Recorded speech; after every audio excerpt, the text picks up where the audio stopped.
वेताल कृत 6 प्रश्नों का राजा द्वारा समाधान।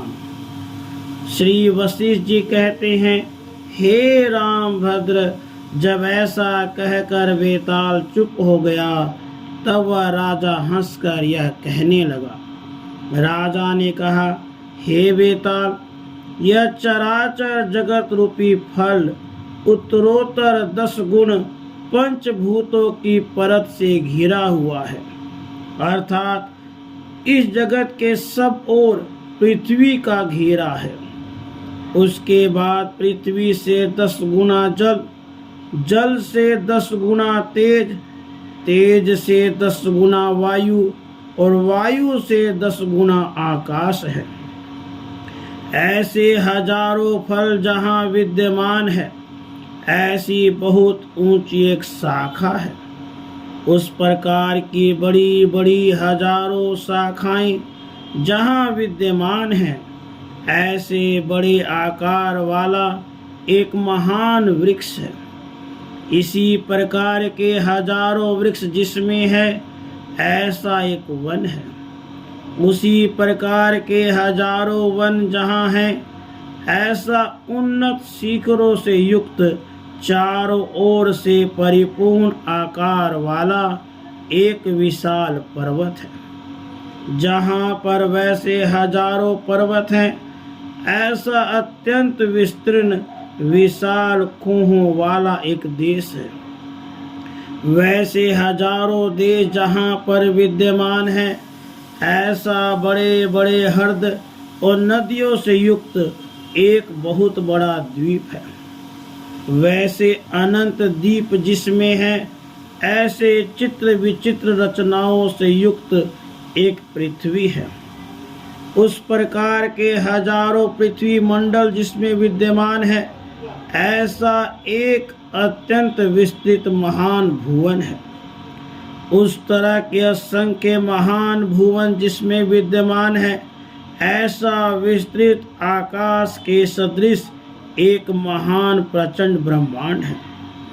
इस तरह के असंख्य ब्रह्मांड जिसमें विद्यमान है, ऐसा एक चंचलता रहित असीम जल निधि है। उस तरह के लाखों सागर जिसमें कोमल तरंग रूप है, ऐसा एक अपने स्वरूप में विलास करने वाला निर्मल महार्णव है। उस प्रकार के हजारों महार्णव जिसके उदर के जल रूप है, ऐसा एक कोई बड़ा भारी परिपूर्णाकृति पुरुष है। ऐसे ऐसे लाखों पुरुषों की माला जिसके वक्षस्थल में स्थित है, ऐसा एक परम पुरुष है जो सब सत्ताओं का प्रधान है। इस प्रकार के असंख्य महापुरुष जिसके मंडल में स्फुरित हो रहे हैं, ऐसा एक महान आदित्य है। ये सब कल्पनाएं ही इस आदित्य रूप ब्रह्म की रश्मियां हैं। ब्रह्मांड ही इस आदित्य अर्थात ब्रह्म की दीप्तियों के तरस रेणु हैं। मैंने तुमसे जिस सूर्य का कथन किया था, सच्चिदानंद घन ब्रह्म ही वह सूर्य है। इसी के प्रभाव से सारा जगत प्रकाशित होता है। वेताल, पूर्वोक्त असंख्य पदार्थ जिससे प्रकाशित होते हैं, ऐसा विज्ञान स्वरूप परम सूर्य है। और ये जो विस्तृत ब्रह्मांड है, वे उसी सूर्य की किरणों में स्फुरित होने वाले त्रसरेणु है। इस प्रकार यह तुम्हारे प्रथम प्रश्न का उत्तर दिया गया। वेताल, काल की सत्ता, आकाश की सत्ता, जीवात्मा की सत्ता तथा शुद्ध चेतन आत्मा की सत्ता इत्यादि सब सूक्ष्म होने से निर्दोष रज है।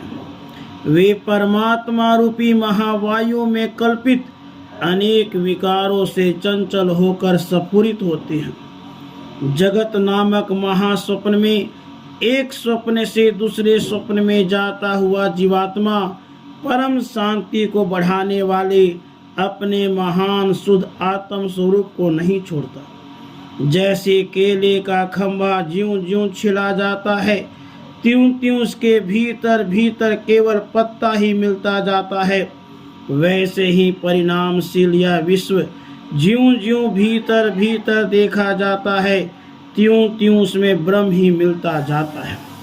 वह आकाश के तुल्य निराकार अनिर्वचनीय परमात्मा सत, ब्रह्म, आत्मा आदि शब्दों से कहा जाता है। सूक्ष्म मन और इंद्रियों के द्वारा अप्राप्य होने के कारण परमात्मा परमाणु कहा गया है। अनंत होने के कारण परमात्मा ही मेरु आदि पर्वतों का मूल है। परमाणु स्वरूप होते हुए भी इस परम पुरुष अनंत परमात्मा में ब्रह्मांड, आकाश, भुवन, सूर्यमंडल और मेरु ये सब पदार्थ परमाणु की तरह प्रतीत होते हैं।